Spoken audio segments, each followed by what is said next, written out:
Hi,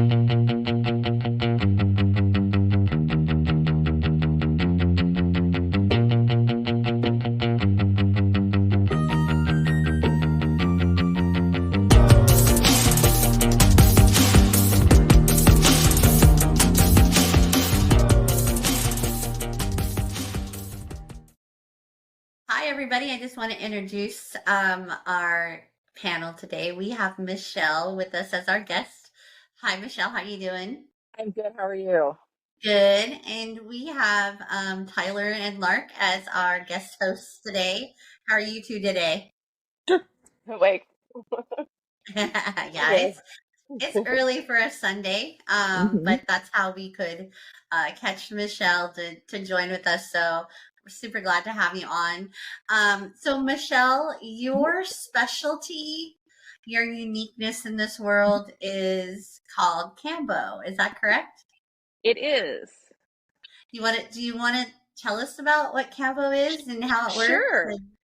Kambo is it's an animal medicine from South America. It's frog medicine. It's not psychoactive. It's actually it's a purge for mind, body, and spirit.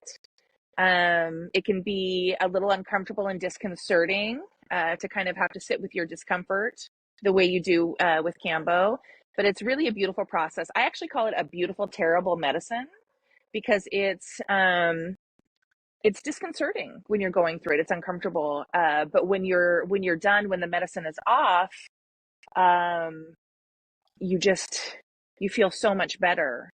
I remember, Lori Marie, when I served you Cambo, you sat so good through it, but you had a really hard experience. And when you were done, you looked at me and you said, "I'm glad that I did it, but I can't see myself ever doing that again." And then probably 2 weeks later, you sent me a text saying, "I know what I said, but I can't see myself not ever doing that again." Yeah, Because yeah.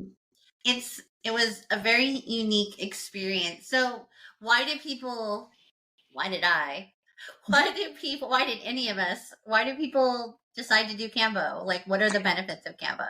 There are there are many, many, many reasons why people do Cambo.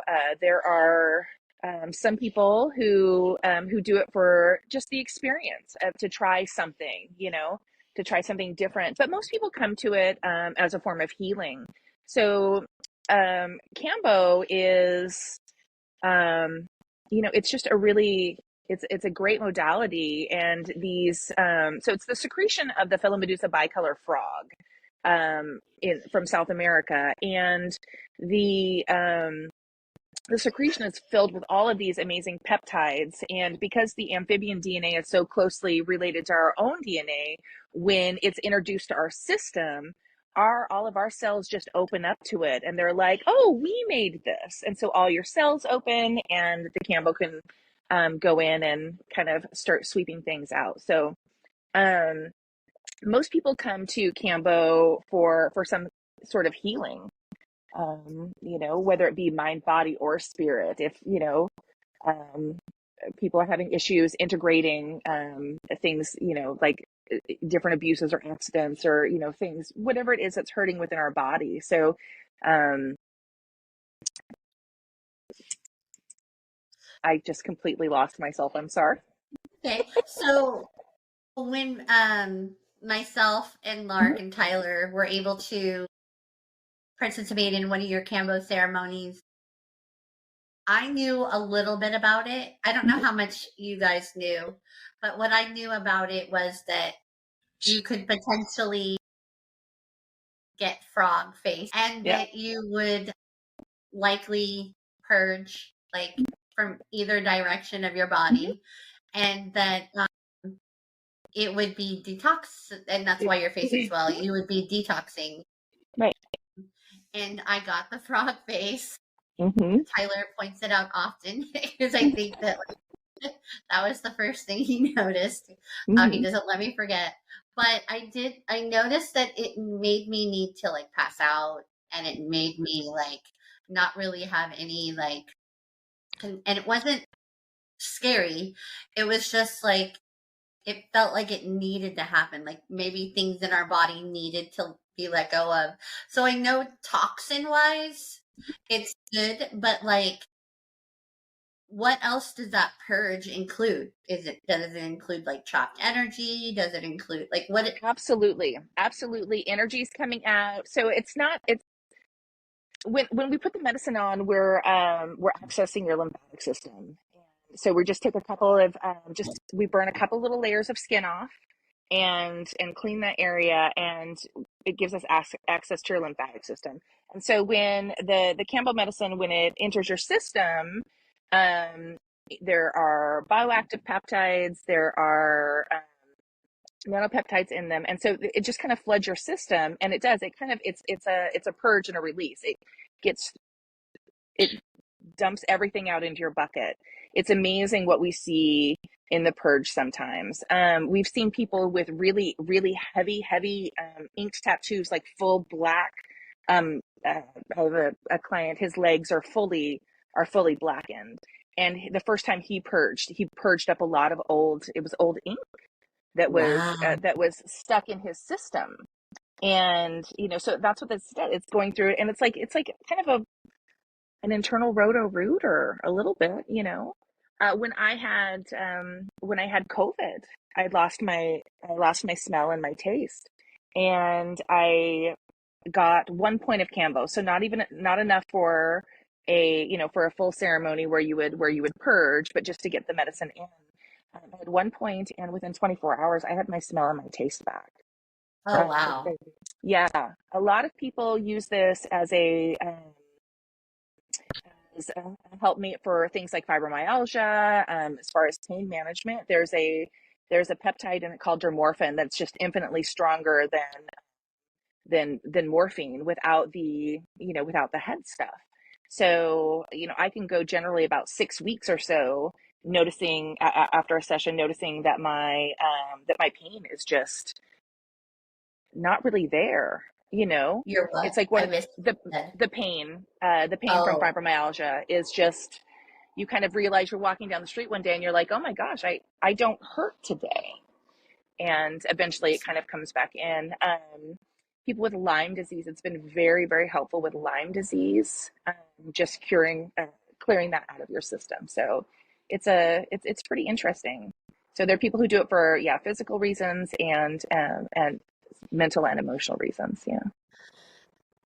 I was gonna say, I've been doing a lot of just basically therapies for my autoimmune issues, and that was one of the things that drew me to the whole thing was the fact that I talked to some of the other folks that had received it at ceremony, and especially the one individual, I can't remember her name, but with the Lyme disease, and her talking about going into complete remission with it, No. and I was completely blown away. But it's like I've been receiving allergy shots since I was 6 years old, and done a number of therapies, and having them go through a battery of different types of therapies and be like, well, this is your autoimmune issues, and there's only so much we can do about it, and this is, the best we can do to help manage it. And seeing what my autoimmune response to it was, as well as how it kind of went a little bit more docile afterwards, was kind of impressive. But it kind of makes sense that it would approach it from both the mind, body, spirit, because there's a lot of research with autoimmune issues and how it's linked to trauma and Chopped. basically just Yeah. yeah, trapped energy. Yeah. did you notice a difference after because we've done it Oh twice. yeah. Yeah. Yeah, the first time I don't think I was as cognizant of it. I know that like one of mine is just like overall allergy symptoms, and it Mhm. seems less afterwards. But I noticed the second time Tyler was commenting on it with the purge that I did. It almost looked like I was throwing up mold, like there was mold in my system, Yeah. Wow. and that's one of my I'm really allergic to mold. So Yeah. it was kind of crazy that getting that out of the system, and it was like my overall symptoms afterwards were a lot more subdued, and Yeah. my need for a lot of the medications that I take was a lot more reduced. How about yourself, Tyler? I know that you have a lot of PTSD from military, and I know that that's all energy trapped in our body, but of course, there's whole life and everything we ingest as well. Well, when we had done it, I had witnessed people do it when we went to a ceremony a few times. I had witnessed people do it and thought to myself, that looks absolutely miserable. You know? And I'll tell you, it is absolutely miserable, but it's short lived. It's 20 minutes, and it's 20 like minutes, yeah. if you can endure almost anything for 20 minutes if you know that there's going to be an end in sight. But Yep. I know that for me, it's like, I mean, I'm a nurse, so it's like I look at everything very scientific perspective, just 'cause that's how I was classically trained. And when you think about how your body gets rid of anything at all that's basically an attack on the body. Like, for instance, when you get sick, your body raises its temperature to try to kill viruses, Mhm. bacteria, whatever. So it changes your body physiologically to try to get rid of things that your body doesn't need or can't handle. And Combo kind of does the same thing. When this peptide floods through you, there's a lot of things in your body that are going to respond to that. I mean, it's almost venom, right? It's like Yeah, this it's a this secretion, yeah. yeah, it's like it's this peptide, and your body responds to it by flushing this system. And your gut is there's so many lymphatic nodes in your gut, on your intestines, that when it does rush through your whole body, I noticed that, like, I was in kind of a almost like a child's pose, kind of when I did the Kambo. I wanted to be relaxed. I wanted to kind of take it all in, and I tried to be receptive to the process. And I remember looking down at one point, and from about my mid forearm all the way to my fingertips, it was completely white. And that was my body shunting all the blood to my core to help process this poison, and this not really poison, but this peptide. And honestly, as a nurse, I'm like, oh my god, I'm having a circulatory emergency, like, this is bad. Because I've seen that before as a nurse and in ICU, when people shoot their blood to their core to process things. So I kind of panicked a little bit, and thank God Michelle was there, because part of it normal. You're gonna be fine. I just kind of shook my head like, fucking damn it, and I just kind of through it. And and I remember, for me, it felt like a hot pepper, like, not really the capsaicin feeling on your tongue, but that whole body just really Oh, my flushed, face. and then I felt like all this edema going to my head and going to my, especially like you really feel it in, like, your nose, your ears, your Yeah, lips, really sensitive areas that are really sensitive to massive amounts of blood flow. And at one point, I felt just so full in my face, like I was a big zit. And I looked over. I, I was asking Lark. I was like, "Hey, just your lips feel?" And she turns to me like, "Oh," and I'm like, I was like, "So it's not just me, okay? Great, because I No. was like, I felt like that too. I was like, oh," and then I looked at her, and she just had the same Yeah. look on her face, and I thought that, okay, cool, so I'm not the only one going through this. But No.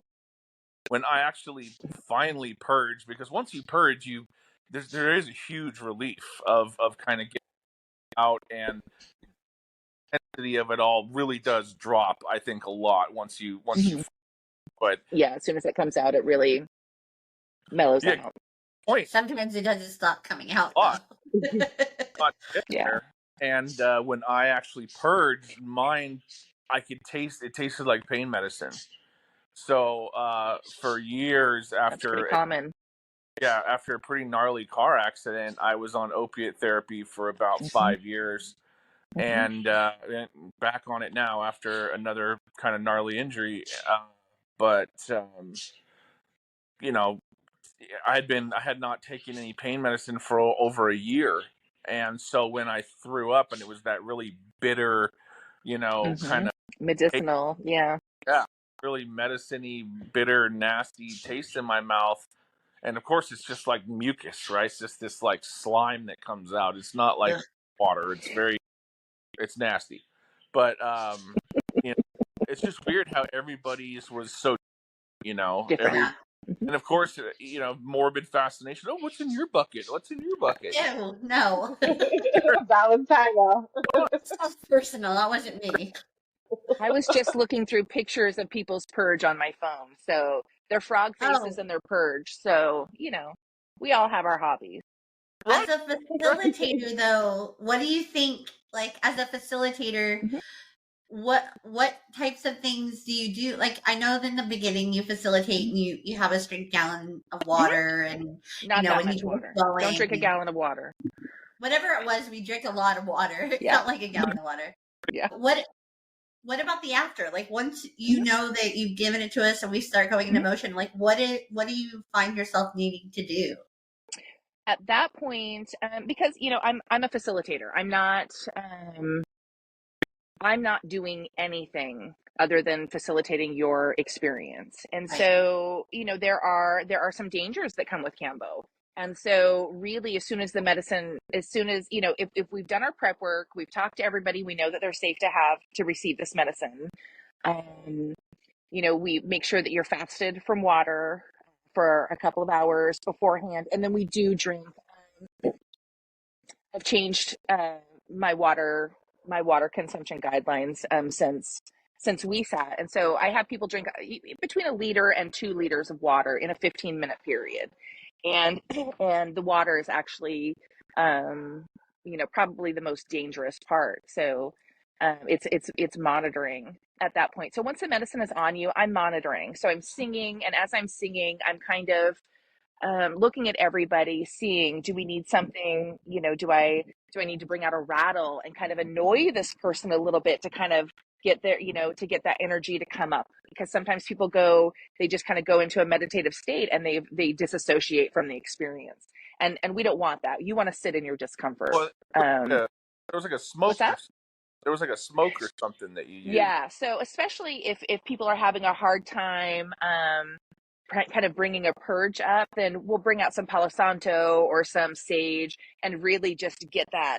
right, almost right, just right in your face as kind of an annoyance, and it gets things moving. So you're not able to just kind of zone out in it. You have to be there, and the smoke really does kind of uh, help bring the purge. Sometimes even I tell people that they may have to drink water during ceremony. You're not good. No one ever wants to drink water during ceremony because you're uncomfortable. But sometimes it because it does it helps the purge come up. And so sometimes I'll just take water and I'll just pour water really loudly, like from a high pitcher or from a high cup into, just to make a really loud water noise to um and sometimes that will bring the purge on, just the sound of water and knowing that you might have to intake it.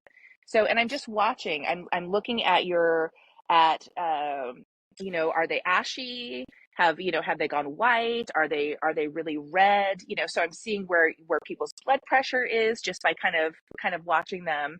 I'm As soon as you have medicine on, you're a risk for passing out. And so it's always keeping an eye on, who is, um, who's sitting nicely, who looks like they might go out, and being there to take care of somebody if something does happen. For the Oh, most I was part, on the it's, ground. yeah, it happens. It happens quite often. And sometimes, when you go out, it's a really quick, you pass out for just a matter of seconds. I've had people they didn't know that they passed out. It happened, quickly, and 1 minute they're looking into their bucket and there's nothing in it, and the next minute they're looking into their bucket and it's full of purge and they don't understand where it came from. Well, it's I because I found was it holding your. interesting that you said that you don't allow them to get into a meditative state, that you want them to sit in their discomfort. And Mhm. for two reasons, I find it interesting. One is from my takeaway from the ayahuasca ceremony that we did prior to your Kambo Mhm. ceremony. The message I got was literally learn to be comfortable, uncomfortable. Like Yeah. instead of always needing to be okay. You don't always need to be okay. Sometimes you need to be uncomfortable. Yeah. And that was my biggest, like, ultimate takeaway from from that ceremony. And Mhm. then we went to yours, literally the same time Yeah. when we got when the morning rose. You're saying that people sometimes tend to go into a zone out meditative state, but you want them to sit in the discomfort. Yeah. So, from your perspective, like, facilitating this toxin, why is it that you want them to feel discomfort? You got to feel it to heal it. You know, your comfort zone, I actually just posted this. Your comfort zone is where dreams go to die. You know, if you're always comfortable and you don't have to feel any of that, you're just going to stay in that comfort zone. You know, Yeah. your body has been holding all of this stuff for, you know, for a lifetime in some cases, and your body knows how to hold on to it. You know, it's letting go that's the hard part, and we're so used to disassociating and not sitting with our discomfort. We're running from our discomfort. And this is just 20 minutes. It's not a long, you know, it's not a long time. And it's not that people don't sit and meditate through the process. I just don't want you to disassociate through the process. I want you to know what it is that you're bringing up, and I want you to have that connection to the medicine, because it really is beautiful. And I It felt you know, helps very, there, add to the intent. I felt very what's that? annoyed. It helps Yeah, add to the intent. yeah. Yeah. I What were you going Part to of say, my Tyler? job is to annoy people during ceremony, and like as a people pleaser, it's kind of hard for me to do sometimes. Kind of hard. Sometimes I actually like annoying people a little bit. Well, I mean, I Just, just what role does the annoyance play in the whole thing? um it helps to bring the purge on, and really I'm only triggering you if there's something there to be triggered. You know what I mean? And so it's like I'm kind of watching I'm watching it. And if I'm doing something like giving you smoke to bring you up, like I'm not trying to be mean to you. I'm trying to help you get the purge out. And a lot of us just want to hold on to that. Like, I just want to sit in my process. I don't want anybody to bother me. You know, let me do my thing. And for the most part, I'm going to let you do that I unless I don't I see kind you going of through the felt process. I felt maybe that I was annoyed just because, like, okay, here's another call for me to have to be stronger than I'm comfortable with. Yeah. So, like, I was annoyed at, fuck, here we go again, Yeah. be comfortable. And then instead of just like trying to rely on my strength to get me through, I kept getting kind of pushed and pushed and pushed to the point where you're just Yeah. like, fuck it, and you have to let go, you know? Yeah, you're just exhausted and you have to go. I'll tell you, I watched in Hard. ayahuasca ceremonies, or after ayahuasca ceremonies, I watched people receiving Kambo for about 2 years. And every time I'd see them and I'd be like, why in the hell are they doing that? That looks terrible.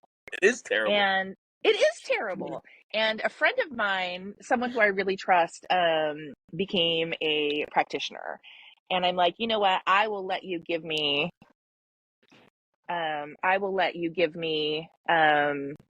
this medicine. And so I did. And I remember my thoughts in the medicine the first time I received it. I was sitting on my toilet, and I'm sorry, apparently I have low storage on my.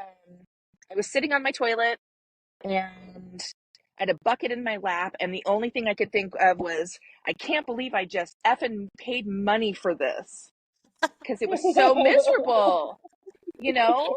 And then literally an hour later, after I'm done, I'm exhausted, sweat pouring all over me, and I'm laying down on the ground, I sat up and I'm like, when can we do this again?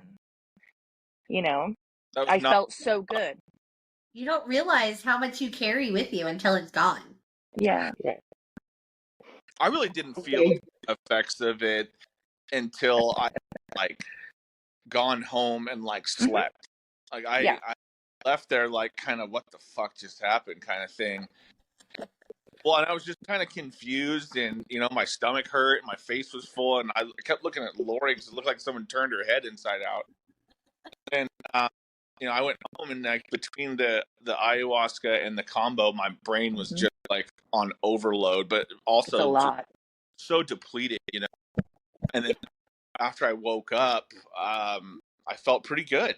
I felt pretty good after kind of processing a lot of it. And I mean, who knows how much of that processing happens on a subconscious level? most of it.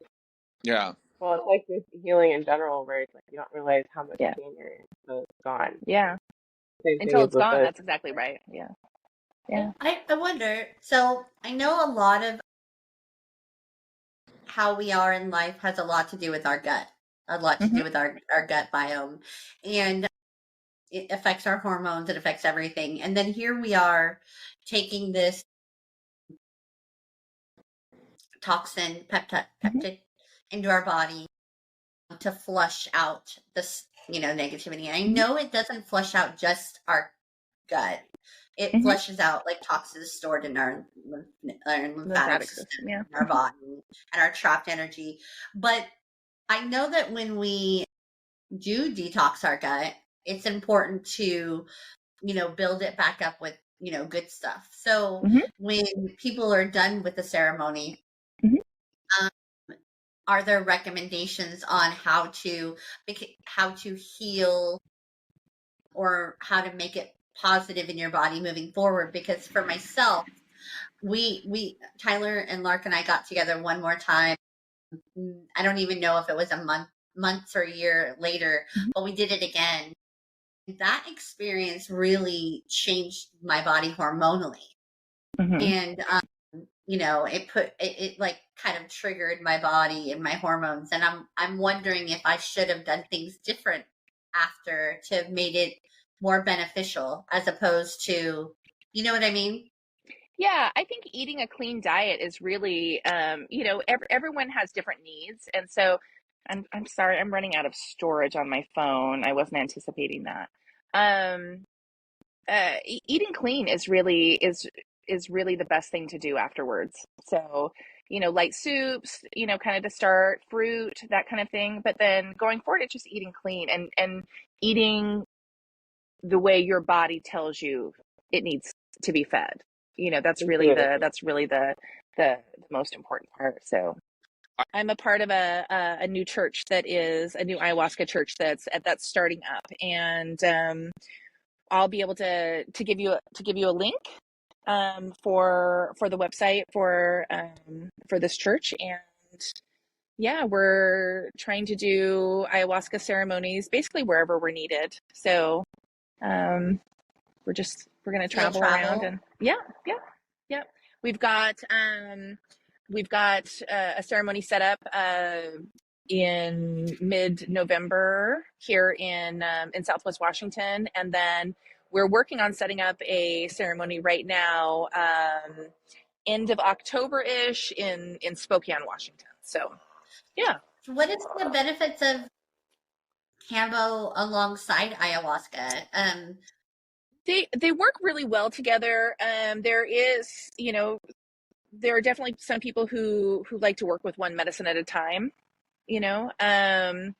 It's uh, some of the benefits of it is, Kambo is really clearing. And so prior to ceremony, there are people who want to do a Kambo session prior to ayahuasca to just kind of get their system all cleared out so that Aya doesn't have to do as much work.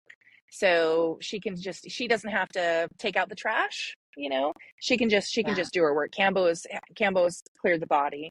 And then the same after ceremonies, people like to do a cleanse just to kind of release themselves of all of the energy that the ayahuasca and the Kambo have brought up in their system. So we do have to be really careful about the hydration and that kind of thing when we're doing them both together. So it's it's important that that people are paying attention to those, that you have a facilitator that's paying attention to your Mhm. hydration and all of that. So yeah.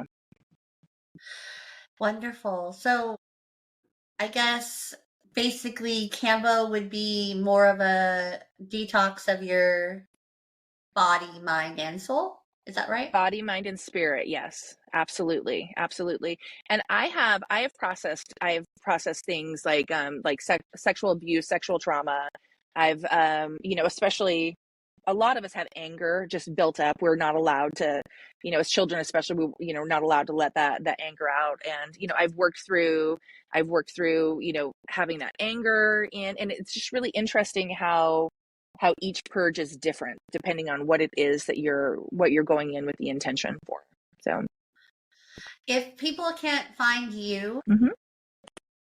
Because maybe you're not in their area right Mm-hmm. now, you're in Washington, and Mm-hmm. hopefully we'll get you back out here. What are some suggestions when they want to research doing Kambo, where they, what are some things they need to consider? And do you know other places and whatnot that they could go to? Yeah, I can send you, we can put up a couple of links of different ways to find facilitators. There are a couple of different organizations that have that basically have lists that you can find someone in your area. So that's definitely, we can get some links posted for that. Yeah, I think that people worry about things being legit, I guess, Absolutely. And yeah. that's, you really have to kind of use your common sense, and if you feel uncomfortable, if you feel uncomfortable with someone, if they don't answer your questions, I'm not the facilitator for everybody. There's people who aren't going to be comfortable with me, but someone who might be, more comfortable with someone who's a little more rigid in their stances about things, or someone who's more lighthearted than I am. So if the most important thing is, when you're talking to someone, first off, if they don't talk to you, if they schedule you and they haven't had at least a telephone conversation with you about your health history or anything like that, move on. Screening. Fine. Yeah, absolutely. Because Kambo is not, it's not a medicine to be tampered with. It's a very serious medicine, and there are very serious consequences when the space isn't being held correctly, and when the right precautions aren't being taken. So it is really important that you find somebody that you're comfortable with. That they know their Needs to live in its rainforest habitat and eat needs to eat, because otherwise, if it were to eat just, a different diet, the poison wouldn't necessarily be there. Right. The secretion is going to be different. It's not going to have the same the same kind of toxicity to it that it does out in the wild. Yeah. Well, I was going to say, because if it were to live here, it's going to adapt, and it might not necessarily need it to protect itself in the same fashion as it maybe would in the rainforest. Yeah, it might have to adapt it would have to adapt in some kind of way. As it stands in the rainforest, they don't have any predators. So the only thing that is potential harmful to them is habitat disruption. So that's really their things. The other animals know that they're toxic, so they pretty much leave them alone. Although I have heard of things like panthers. If a panther is sick and it knows it's sick, it can take one in its mouth and then let it go. So, oh wow, that's really cool. Yeah, animals actually do the same with the bufo toad as well. My dog actually took the bufo toad in his mouth and let it go, and then kind of had his little experience. So he probably maybe vomited, and he did. Yeah, he was very out of it for a little bit. So yeah, interesting. So yeah,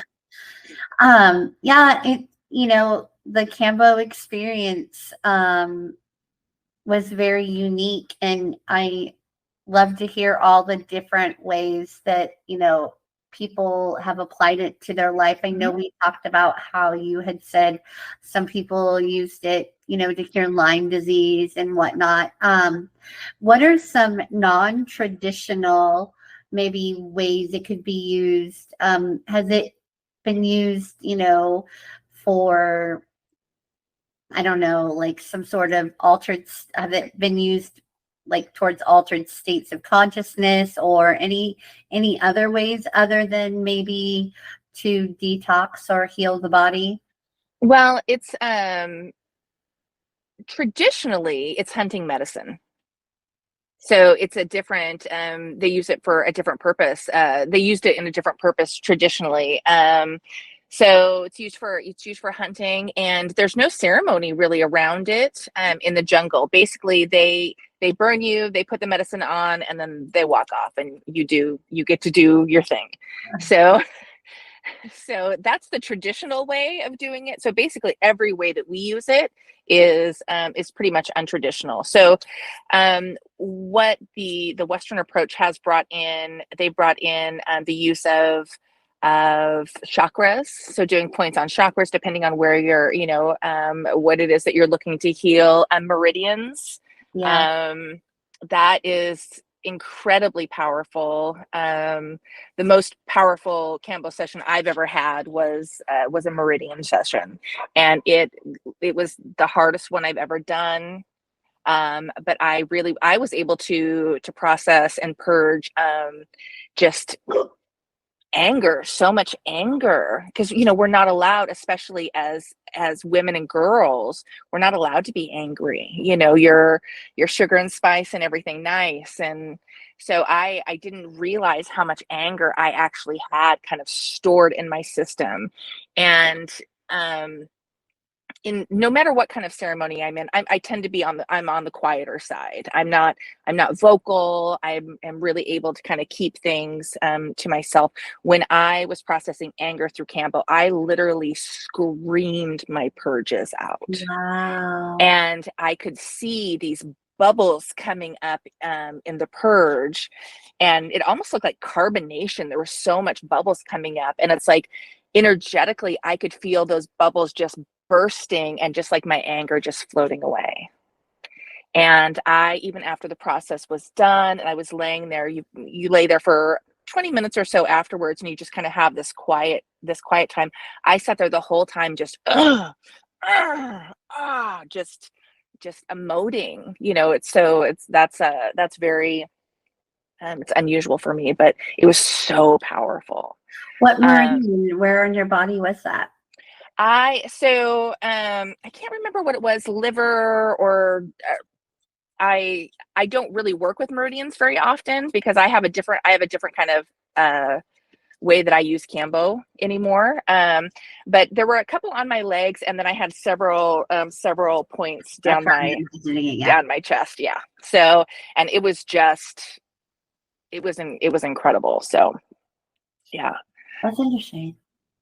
I remember you asking us, where did we want to do it? And I was not thinking in terms of releasing the body. I was thinking in terms of where would I want the marks yeah. And that's traditionally in the jungle, men get points on their shoulders, and women get them on their legs, between their knee and their ankle. And the thought process is men get it closer to their heart, and women get it closer to their womb. So that's what I kind of stick to these days, because with all of the medicines, we can ask the medicine to do something for us. We can place the points carefully where we want, but if that's not what the frog thinks that you need the most, the frog is going to give you what you need. So all healing modalities are like that. Very much. And so if someone has really worked with chakras before, or meridians before, and it's what they really want, I'm capable of doing it, and I'm happy to do that for them. But in all honesty, I like to take the pressure off of myself and off of the person that's sitting.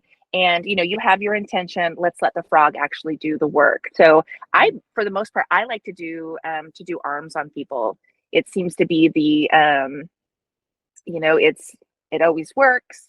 You get done what's needed to be done. But then if we're working with something, more in depth, fertility, that kind of thing, then maybe we'll pull in some other things. But for just general sessions, arms and legs are great.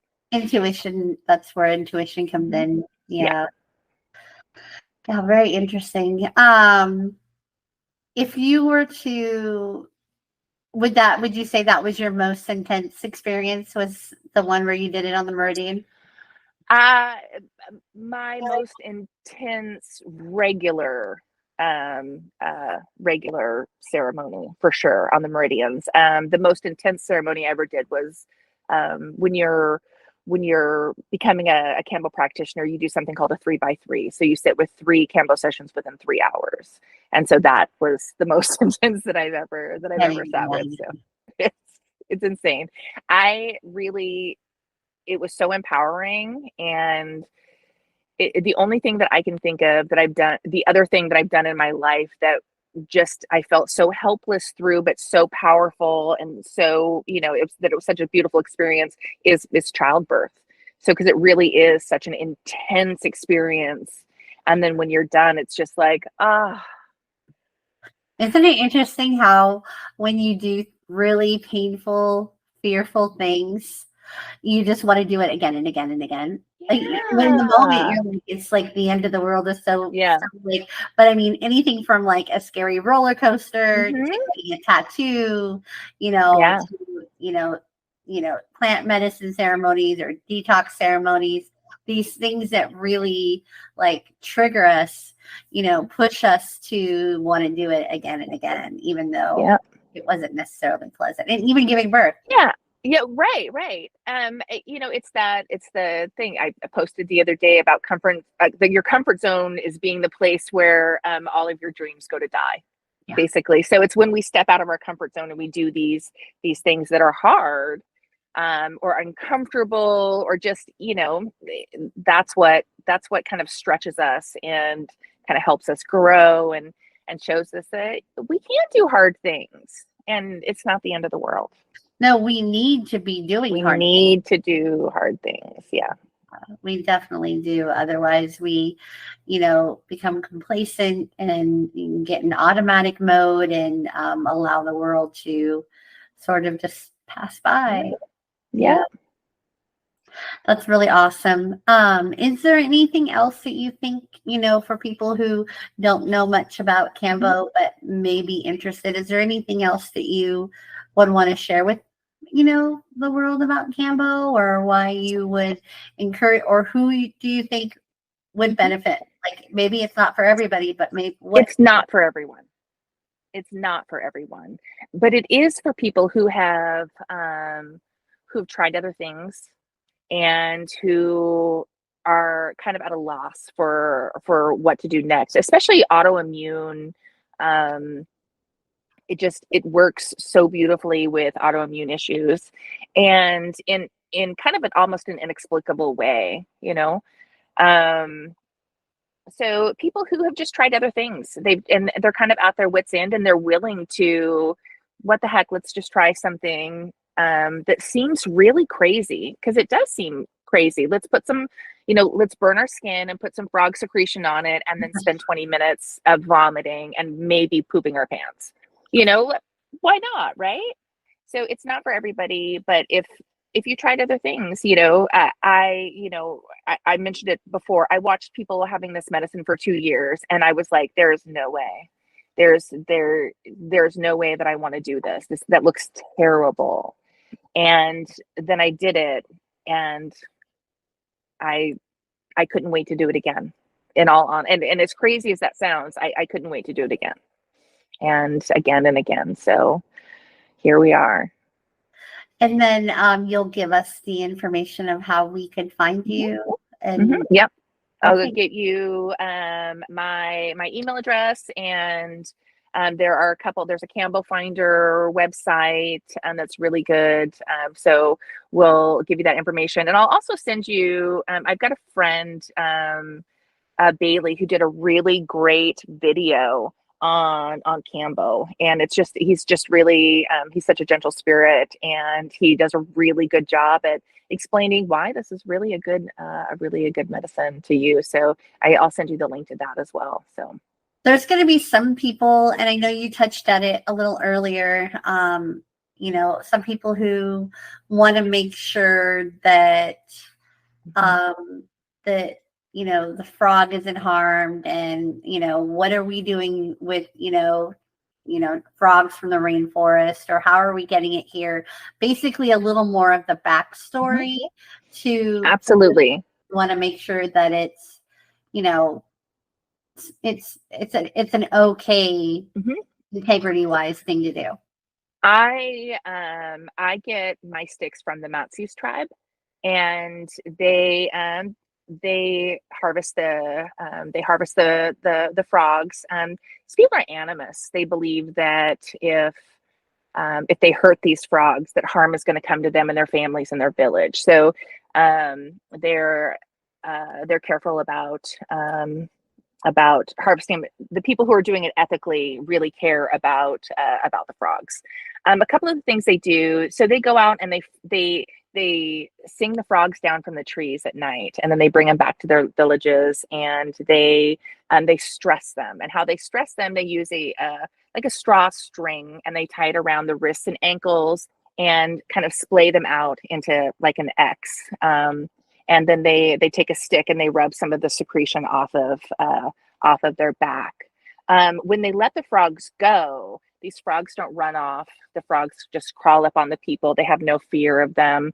And the strings, I think this is really interesting. The string that they use leaves like a marking on their wrists and ankles. And it takes about 3 months for that marking to go away, which is about how long it takes for them to come back up to their full resources. They never take all of their secretion. They leave them enough so that they're safe, but it takes about 3 months to get them back up.